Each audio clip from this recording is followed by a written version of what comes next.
nyalo loko pok omiye yuto. Talanta mane ng'ato ng'eyo pogore, but mare ma Nyasaye omiyi nyaka itigo maber.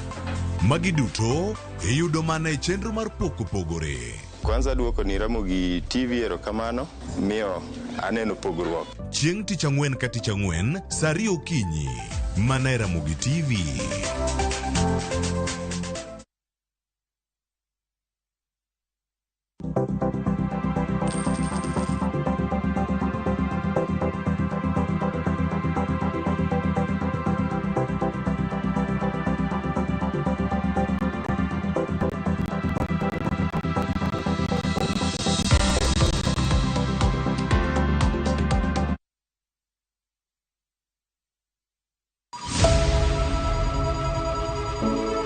Wuoth mar manyo chang. Wawuoth e piny mar thieth kokalo e wang' jogo mosedake. Thieth sani nitie Kenya ka, dakteche nitie, masinde nigo mwanyalo thiedhi michangi. Kata ibed jachiw thieth, kata mana jalno madwa ng'eyo gik matimore e sekta mar thieth.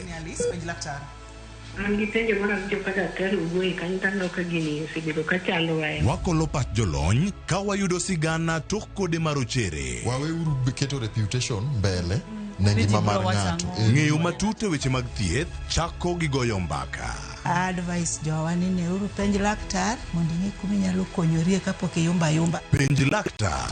Wuok tich nyaka tich abich, saa 12 odhiambo, mana e Ramogi TV.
Oyawre nyakora Ramogi Ajwang' kamoro amora ma intiere kawuono ma chieng' tich ariyo tarik 28 dwe mar abich higa mar 2024. Kamoro amora ma intiere okinyi ma kawuono ichiew nade bore Nairobi kae wachiew makare kendo machiegni e chenro mar Rupiny machakore sani saa 12 mar okinyi nyaka ngo chop kanyo saa 5 mar onyango. Bed kodwa nyaka giko. Nyinga Joyce Odur. Nyakora Ramogi Ajwang' saa 12 oseromo pile ka pile saa 12 mar okinyi wakelo ni chenro mar Rupiny. Nyakora romo kanyo saa 3 nyaka saa 5 chenro biro bedo mano mar mbaka oromo. Akwe ni bed kodwa nyaka giko mar chenro makama odiochieng' makende mar chieng' tarik 28. Nyinga Sharon Ong'ao. Oyawre Sharon ichiew nade? Oyawre Joyce Odur. Ana juma no kachako kawuono. Ang'ini mari no chako odiochieng' mara no chako nyoro mi odiochieng' ma kawuono wanyalo wacho ni en odiochieng' machielo. Kata kamano nyakora Ramogi Ajwang' wasebedo kwa kelo ne chenro mar Rupiny kachiel kod mano mar mbaka oromo e yo makare. Kata kamano ichiew nade? Ana chiew makare mag manen. Amba chiew maber wagoni Nyasaye erokamano. Tang'eni pile ka pile waiko ni nyakora Ramogi Ajwang' chenro ma yie lach. Kata kamano weekend mari obedo nade? Nobedo maber. Daka neno gimoro amora manosina. Wagoni Nyasaye erokamano. Ngime maduong'. Ngime maduong' to bende aneno ka juma ni bende orengo na mapiyo. Awacho ni juma mokalo nikech doneno ka koro juma ne mwadhi rwako dwe mar 6. Makoro hiko halo chiegni som. Mano budget mabende biro bedo kata e wachakre dwe mar 7. Mano mar higa ni nyaka rom kanyo higa mabiro. Akeni mari no bedo nade? Mara no bedo makare, na yueyo maber, odiochieng' manyoro nantiere kae, kawuono bende antiere kata pod antiere. Mar mondo mi watanya Karamogi Ajwang' e chenro mar penj. Kata kamano, ang'e ni waikone nya Karamogi Ajwang' gigo ma igilach. Bang' mae, abo bedo kachako kod weche manyien. Bang'e to nonro mar gazet. Gazet kawuono aneno ka weche ma omi pek bet opogore. Daily Nation nyaka sani koro aneno ka jopuonje ma interns koro ginyalo buonjo kalore ne koro mano kamiti mochung' ne wechego mag somo e ura. Sani koro ng'iso TSC mar mondo omenda madero bilion 8.3 ka indiko kod gie tich e yorno mongirore, permanent and pensionable.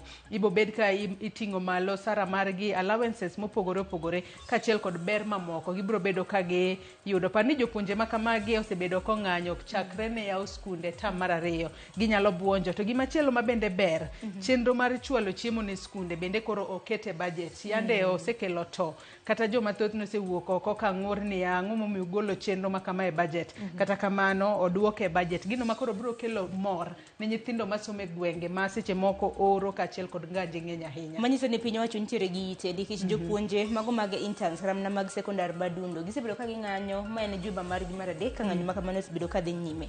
Mano en koko mabedo osebedo ka igoyo. Bende maneno gimomiyo ni koro omenda ma kama oket tenge.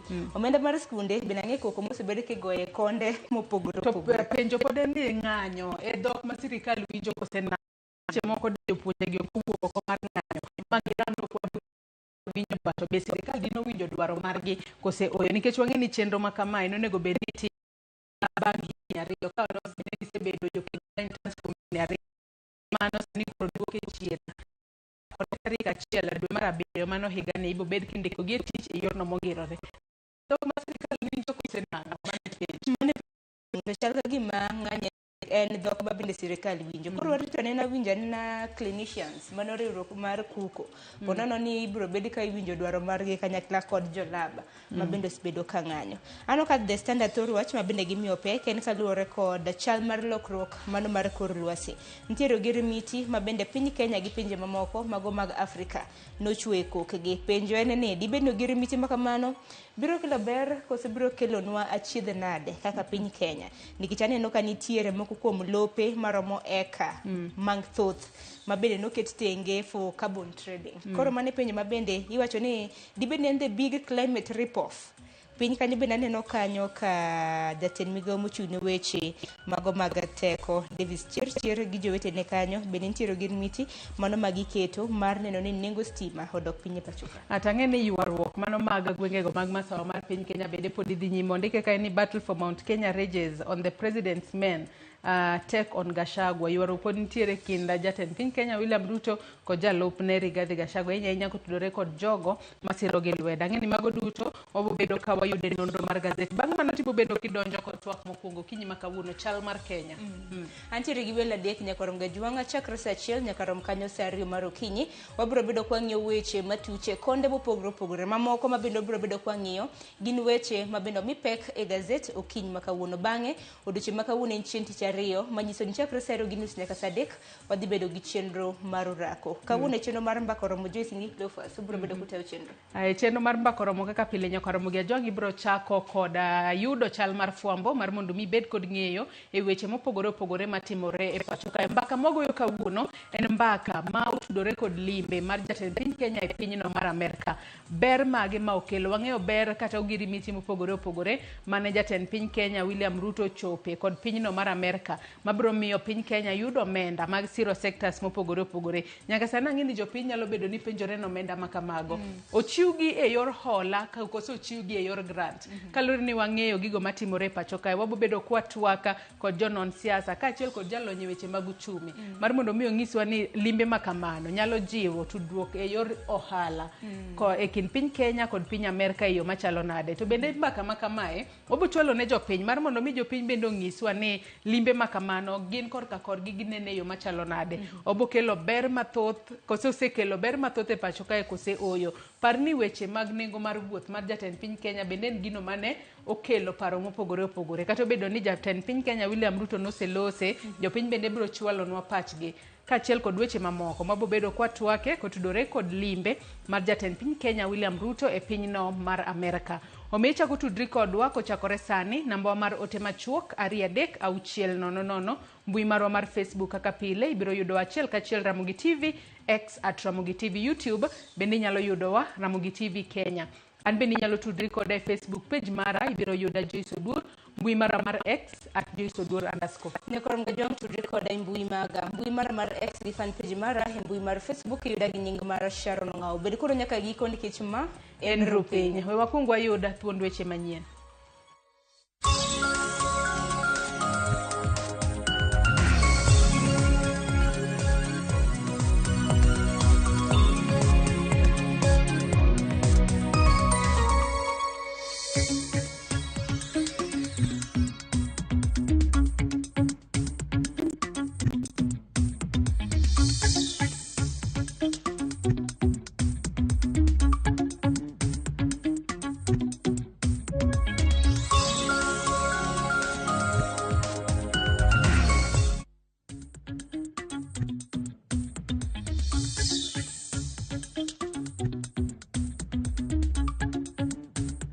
Nyakora Mugia Jwang machiegni e weche manyien okinyi makawuono. Nyinga Joyce Odur. Piny owacho oyango ne anyuola duto mane oyudo midhiero mar oula e boma ma Nairobi dhi yudo shillings 10,000 mane jatend piny osingo ma ok okalo tich abich tarik 31 dweni. Kaluwore kod jatend migawo mar arita Kithure Kindiki, apisa mag arita omi chik mondo kik ti gi teko mokalo kiewo e dar oganda ma odak machiegni gi aoche. Kolero ni dar oganda go en okang' mar geng'o lal ne jopiny poni midhiero mar oula otimore kendo e kinde mabiro. George Bati miyo waler. Bang' ne sirikal golo chik mondo ji modak mita 30 kowuok e wang' aoche mondo dar kaluwore kod midhiero mane pi oula okelo e kuonde dak buora ma Nairobi koting'o kar dak ma Mathare. This time round, the government has ordered all those people who have constructed houses, businesses, or those who are farming in the riparian corridors to vacate that corridor, and if they don't, we will remove them by force.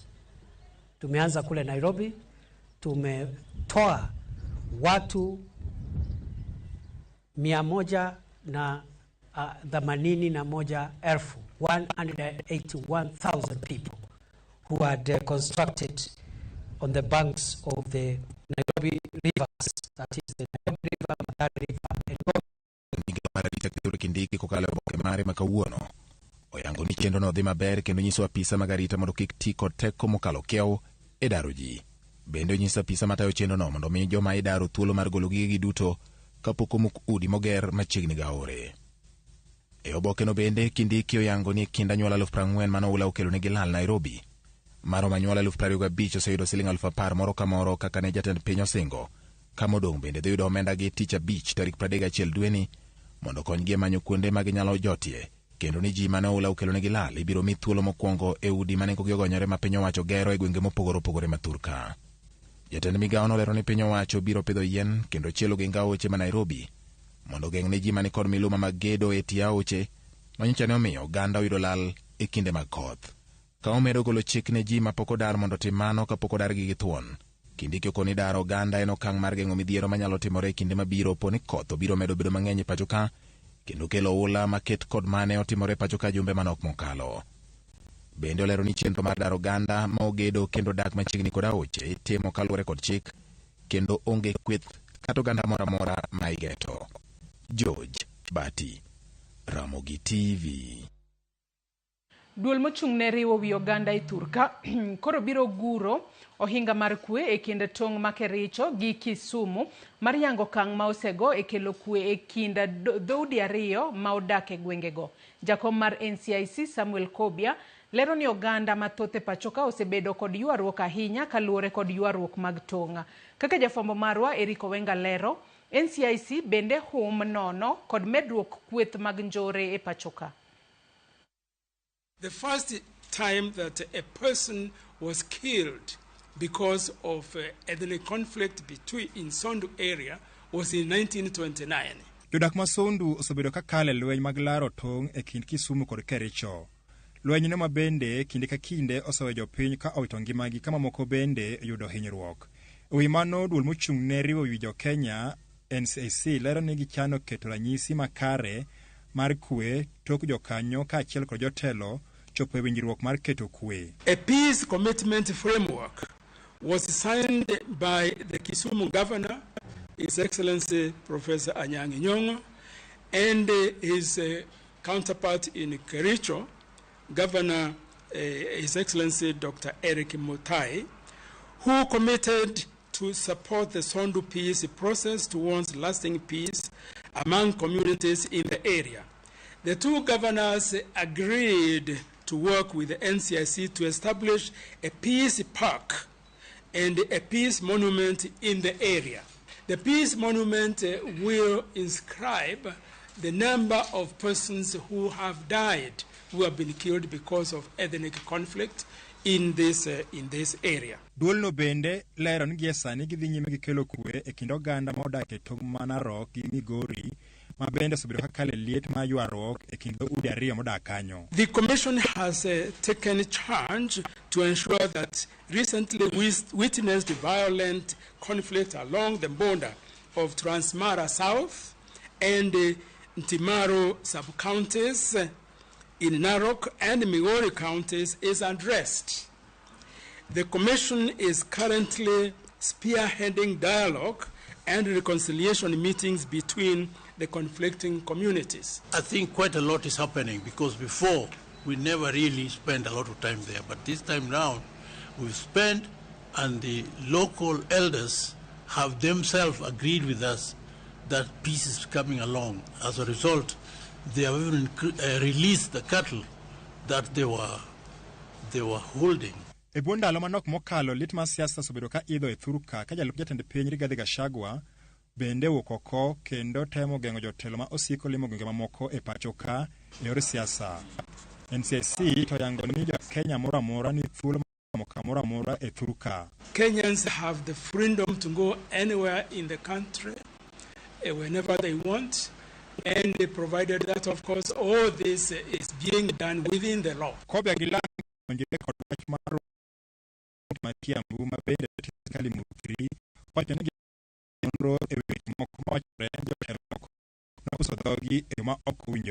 have instructed our investigation team to now look at what was said by whom, so that we can take it up, because if then it happens that there were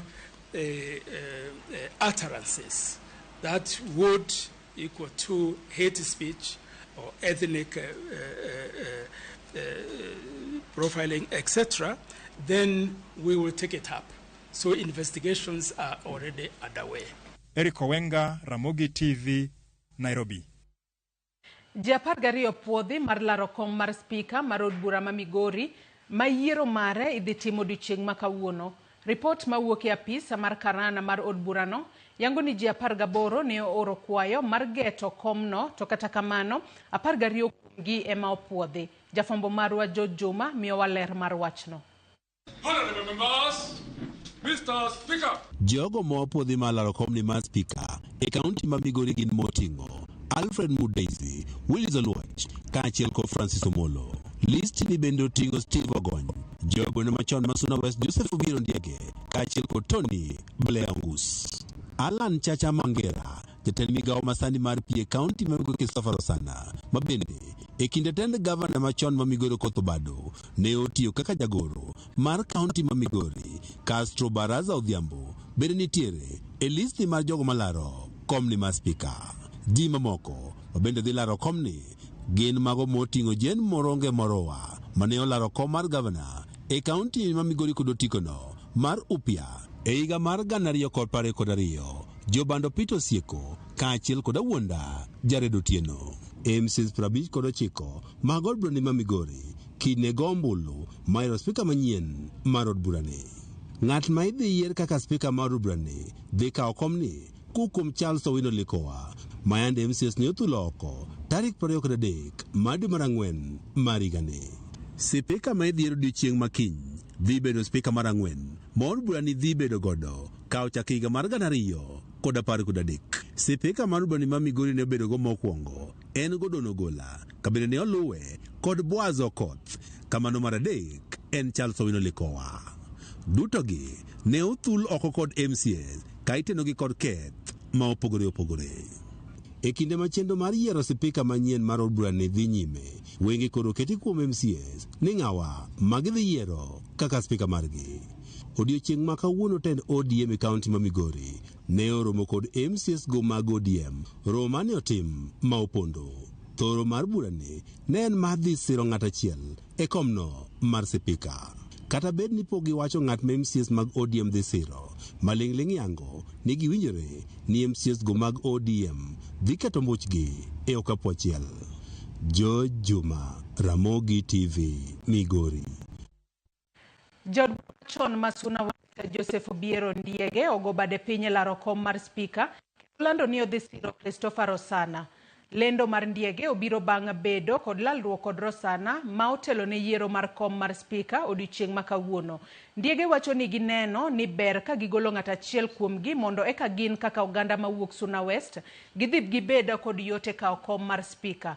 Rosana ma bende yande tiyo kaka jatend migao mar pi e kaunti ma Migori wacho ni okang' ma okaw kod jaod bura machon no koro dhi miye yot e laro komno. Wuok mar Ndiege e laro komno nyiso ni koro dong ji 11 madhi laro komno mar spika ma Migori. Adwa withdraw my candidature for that seat nikech piny duong' maloyo Ndiege. Kendo nadwa wacho ni nikech wadwaro kwe kendo wadwaro kanyakla mar oganda. Nikech gini ne dhi pogowa mang'eny. Kendo nosegik kama koro pogowa ma king'iyo kaka jomoko ne wuok to nok ber kata matin. Wacho gi ka ni an adwaro kanyakla mar oganda mondo wabed achiel kanyo watie. Nikech kwa region achiel bende oseweyo dhimi region ma Masuna riwore e yore mag dongruok kaunti ka kendo watimo gik moko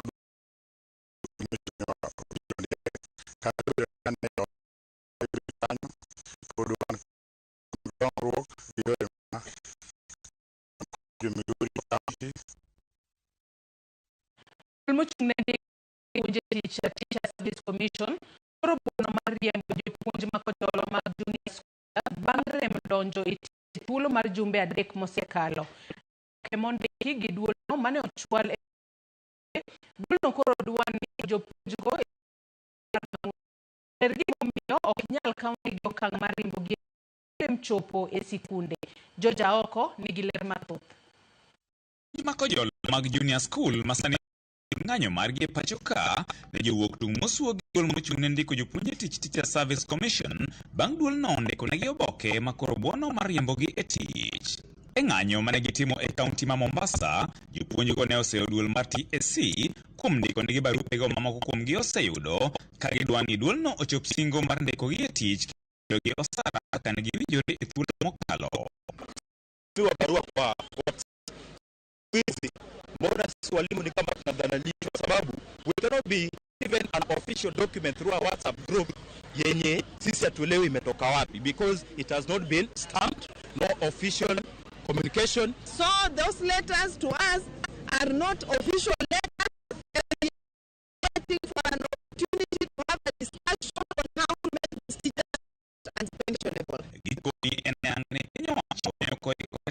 Manyeno mar somo kabende giseo duol mar TSC magikoni temo chuno gi puonjo nyaka somo magionge kod lony. Sisi kama walimu wa JS tumedharauliwa sana.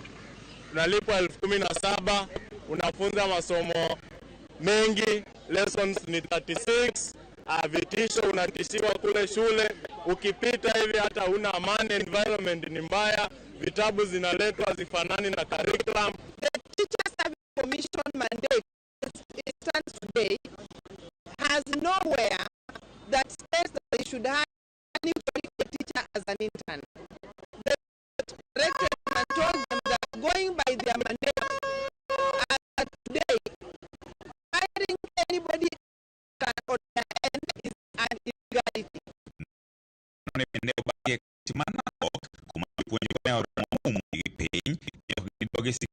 Nyaka chieng' piny owacho chop singo mar keto negi lwasi makare e sikunde manochwalgie. The HOIs are responding by sending us the show cause letters. We are telling them to send them as many as they can, but we are not going back to class. We are not going back to school unless we are confirmed. Nothing else. No good summer. No retreat. No retreat. No retreat. To e kaunti ma Nandi, moko kuom jonyuol ne jowuok oko kendo riwore gi jopuonjgo e bago ng'anyo margi ka gisundo piny owacho mondo mi owinj ywak jopuonjgo ne mar jopuonjre ema sani hinyore. Gidwa ni jatend piny Kenya William Ruto mondo mi odonjre e wachno mar thego lweny masani chal ni nitiere e kind jopuonjgo gi duol mochung' ne ndiko jopuonje tich Teachers Service Commission. Yule ambaye ungetarajia akuajiri ndio yule ambaye anakutishia kwamba na kwamba atakuchukulia hatua za kinidhamu. The official sum in this show cause letter. So how am I going to show cause yet it is not official? Kwa hivyo sisi tunasema 17k tawe, internship tawe, mambo ya 36 lessons tawe, mambo ya kudanganywa na serikali kwamba mtakonifamiwa bila kuandikiana chini MOU tunasema tawe. George Aoko, Ramogi TV. Ndalo matin bang' piny owacho yango jopuonjre ma oketi kuonde tiegruok mamalo, kuonde tiego tije lwedo mag ji giwegi ywak keto jopuonjre osejwang'ogi kata gindikore kaka jokanyo bed ni imiyogi jopuonjre kaka Judith Mondi ler. Moko kuom kuonde tiegruok gi konyo joket chenro mar timo gik mar ariyo kuonde kupso yango ni moko odong' oko nikech kuonde tiego tije lwedo ka otimore gi sani. Biro ndalo matin bang' duol maketo jopuonjre kuonde tiegruok mamalo KUPS golo kwan mar jopuonjre ma oketie kuonde tiegruok go. Kuom kwan mar jopuonjre 67,884 mane oketie kuonde tiego tije lwedo, 3,963 kende emane oketie kuonde tiego tije lwedo mag ji giwegi. Magi ma osekelo ng'ur ahinya to koa kuom kuonde tiego tije lwedo mag ji giwegi ma kuom kinde malach pok omi jopuonjre kod duol mar KUPS. Gigolo paro mondo mi KUPS obed chenro mar timo lendo ne jopuonjre mag piny owacho giro timo placement mag nyithindo. Kupo ni gineno ni nyithindo mag place ng'eny ma ok nyalo public activity colleges. Gichang'iyo ni private educational training institutes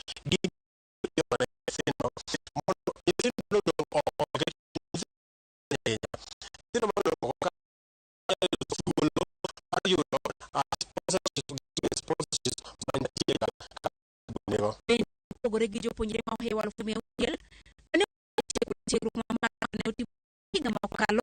Jokanyo mag somo podi nitie jopuonjre mane okopo e sekondari to pod nyalo yudo thuolo e kuonde tiego tije lwedo ne ma piny owacho pod ok omiyo mana kaka primary kuonde tiego nika wakolo rocho mag jopuonjre. Association of Kenya Moka Karne ketayo penje kuonde tiego tije lwedo. Serikali imekuwa ikichampion bodi mpya SIDAC. Ile imeanza kufanya mtihani hii April, imechampion, na hapo ninaona tuko na changamoto kwa sababu imekuwa kwa mashule, bado shule mingi haijakuwa na ile kujitayarisha kwa sababu inahitaji skills mingi na pia practicals mingi.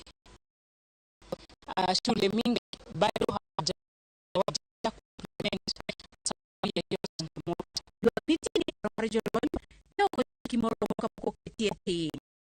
Ukienda kwa wale wanasoma level 3 ya SIDA utakuta wanafanya practical na wakimaliza hapo for attachment. Huyo mtu namna gani kwa industry, na ataenda pale kisha naambiwe unanidi kupika hii upike kile, lakini kwa shule amesomeshwa kupika supu na mbuzi. hakukuwa na hiyo communication ya kuweza kujua sisi ndio tunafaa kukua maoni zaidi ya ile curriculum vile inafaa kukua. Opsne ochiwo thuolo ne jopuonjre manyicha okoro kwayo mondo ndikine jatatije mar duolno dwarogi mondo miketgi e kuonde tiegruok mamoko. Jumondi Jakom komiti bura mochung'ne rango weche omenda Kimani Kuria okoni gichako kawo pach oganda ewi paro mar chik mar iko omenda mar 2024-2025. Kimani wacho ni nyaka sani giseyudo paro mag jopiny maromo 380 monywando 200 mochwal e yor mbui to maromo 180 mochwal e yor aching'. Nigi mathoth. Od bura mochung'ne rango weche ni jo Kenya e mbui osechuko paro omenda 2024 manyalo romo 200 yor mbui to kod maromo 180 kokalo e apisi magi. We received approximately 80 this morning and expect to receive a lot more submissions because of business more than receive the public participation in 2024. We have linked up so far the ones that have written said they would also want to make written submissions to the committee. We have 8 which will start now from tomorrow going on for the next 14 days. Tino wacho ni chano winjo pa jo Kenya mumbo kisekta bura kendo nywando report ge report moyadhi mibi pedne od bura. So every proposal has an impact on a particular sector. So when you say you're introducing eco levy on diapers and sanitary towels, there are already players in that sector. When there's a proposal on bread, for example, there are already players in that particular sector. So the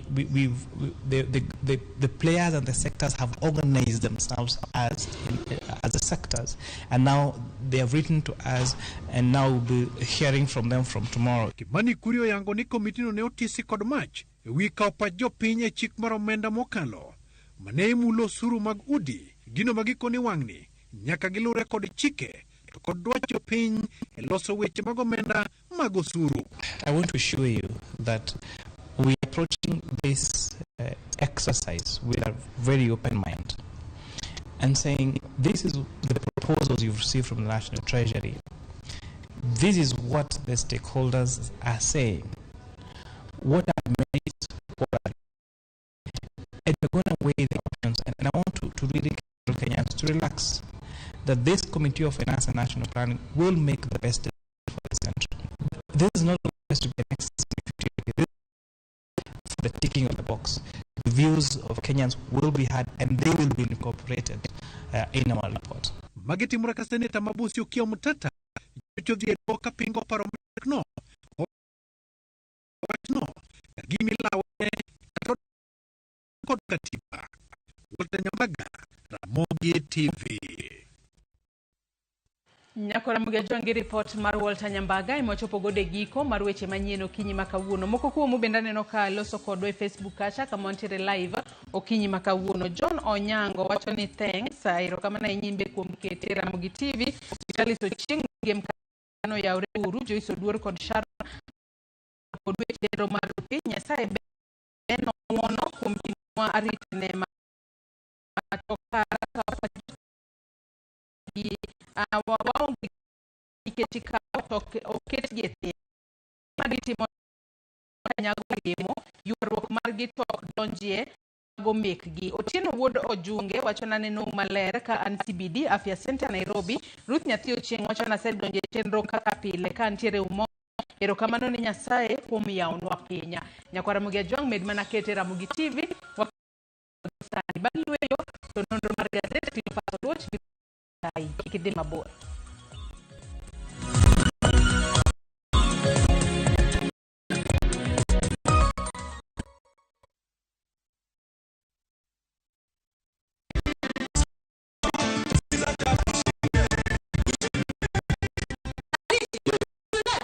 Namuona ana pesa 1,100. Umesema kwamba kuna mjengo ambao utamalizia nyumba yako na mumeo. Mlikuwa mnajenga.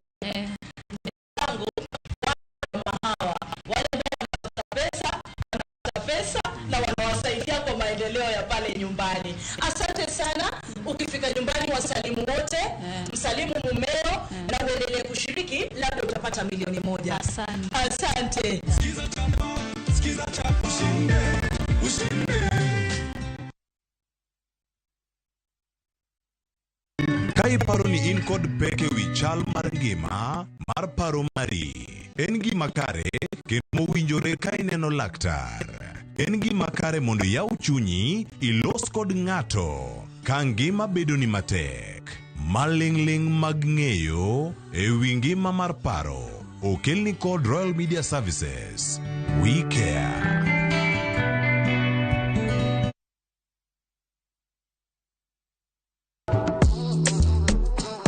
Riuri kodwa gawa pako teko mar thum mar jiwo, ting'o kod riwo ji. Pado manyien en kama ichope mondo ing'e thumbe manyien pachoka. Mamiyo ji thuolo mar winjo duol kod weche mopogore. Kik thumbegi kod ngolo ma ogo mamit bai. Before the camera catch me for 4K. We mondo thum owuo kodi. Pado manyien wuok tich nyaka ngeso saa 5 okinyi e Ramogi TV.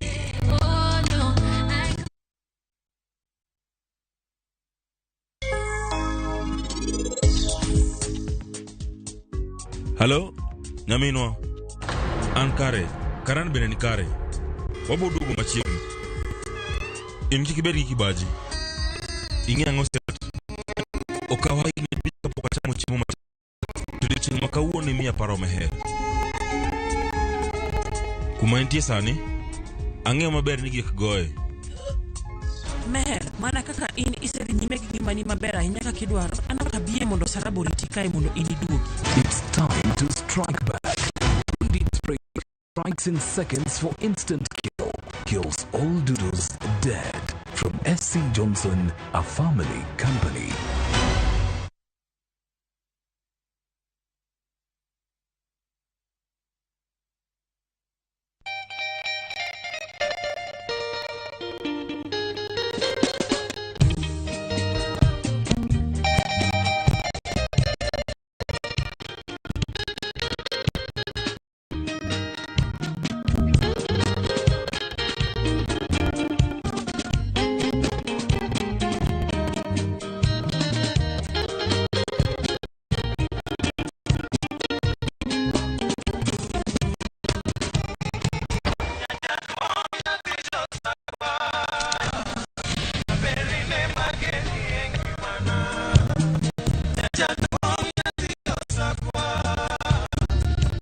Radio Ramogi, Cartoon Jaluo. Radio Ramogi.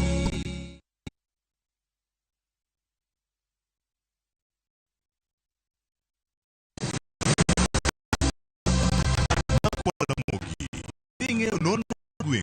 Chako mine mano chako ya mulo. Kisumo en kama ne ji biro dwere tiate doko ni biro sumo. Kata mana kaka ne ochakore. Chakruok mar got Ramogi nowuok Uganda kaluwore gi kaka ne Ramogi owuotho.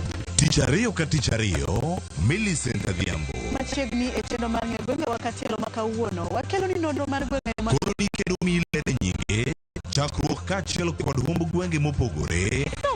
nowuok kuom nying mar Kisuma ei manyaka kaendi umbe landore kod ang'owa we wawinj anena Saa 3 otieno mana Ramogi TV.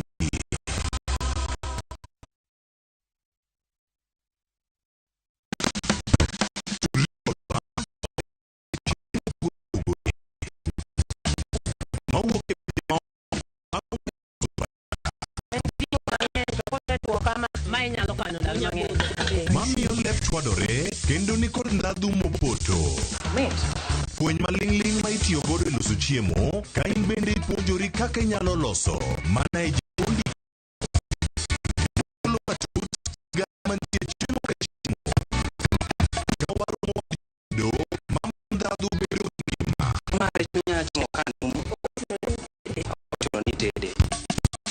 Ikri mar puonjori chiemo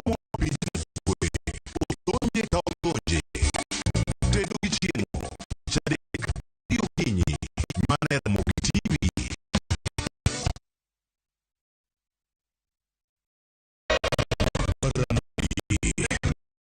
odhi through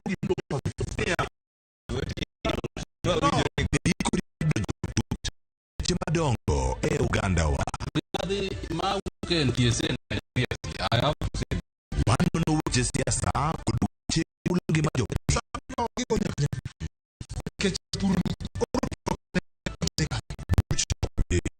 en kama ope roka kod nono ma itigo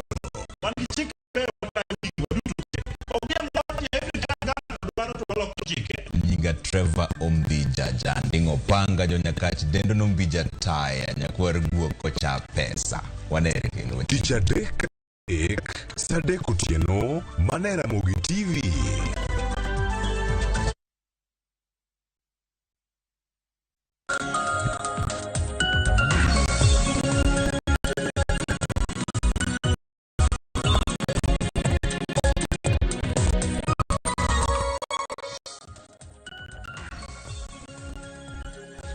Oya ora nyakromo gi jwang machiegni chenro en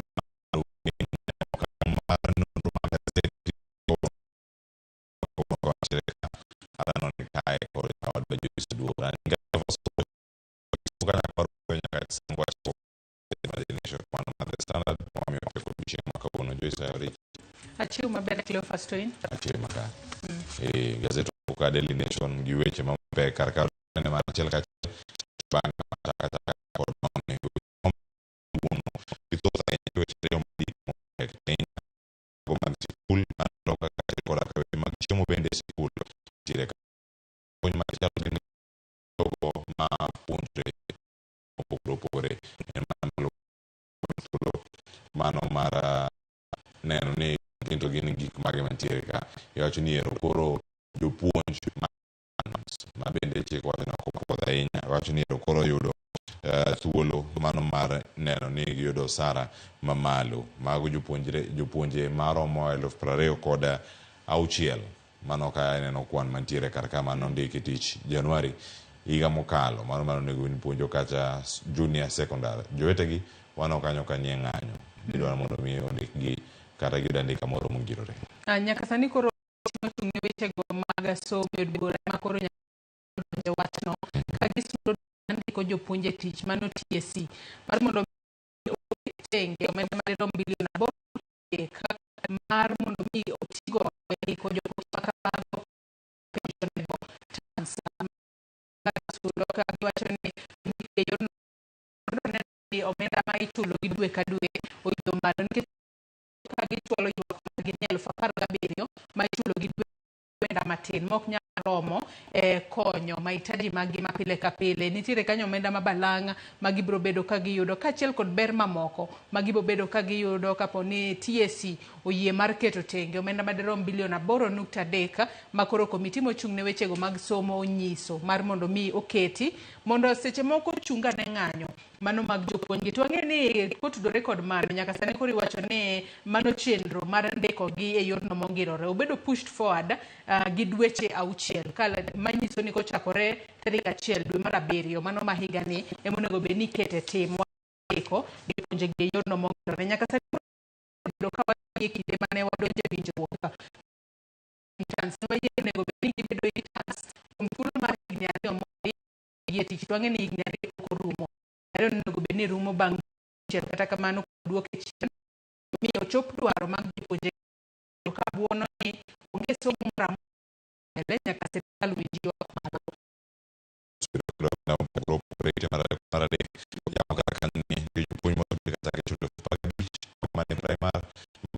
gi kantie moko mosebedo kata ka yudo omenda maromo 20,000 mag sekondar kod thuolo mar tije gi kochopo nyaka mo gi jwang'en mor machal nade masigana machoro ran piny kae makoro wacho ni mag scheme kata chenro gi mag chiemo jo osekelo ng'ur ma opogore mano kama warange karka chenro gi mag chiemo e sikunde ne sani e budget mani lieko ni digol kanyo ma iko omenda mabiro onego bed ni kanyo ng'ade kod bilion 2 mano nyiso ni weche mag chiemo ne dhi bedo kata ka onge nitiere karka kendo momiye pek wacho ni komiti otiyo overtime Joyce wacho ni my house committee mar education kod ne kanyo kod Jalbura ma tindret mano kanyo mano Meli Julius Meli kendo kano loso kanyo kod ute fwamo pogoro kata milo margi romo en ni ng'eto makama onego bed ni no kaka ikete tim nyithindo mondo mikoro chakane do wechegi mag chiemo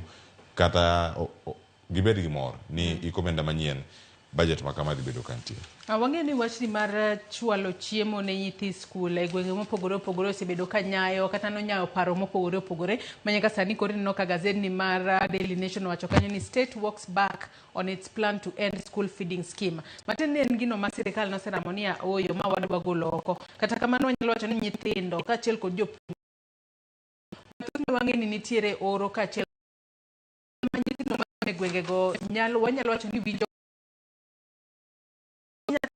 chungo kachanga yude migago moro to obedo koda gombo kata mijingo mar dhi e skul kopogore gi bedo pacho masiche moko onge gimoro amora monyalo chamo. Omien gino makara ahinya ka koro $2 billion ket tenge mar mondo mi omed chwalo chiemo ne nyithi skunde pacho kae. Kopogore kod mano Cleophas nyaka sani koro migawo mochung' ne wechego mag omenda bende oketo tenge omenda madirom $642 mibo bed kiketo ne sekta mar somo e pacho kae e hik omenda mar 2024-2025 ka omenda 40 ma iwacho kanyo ni en dok chien mano mar kod omenda madiroma $47 mane okete hik omenda mokalo. Wang'e ni hik omenda mokalo weche mag somo noket ne $689 kata kamano hik omenda ni oket $642 waneno ka nitiere dok chien kanyo. Kata kamano wageno ni omenda makamano biro konyo e siro somo hik omenda manyien mabo bedo ka chakore tarik 1 dwe mar 7 mano mahigani.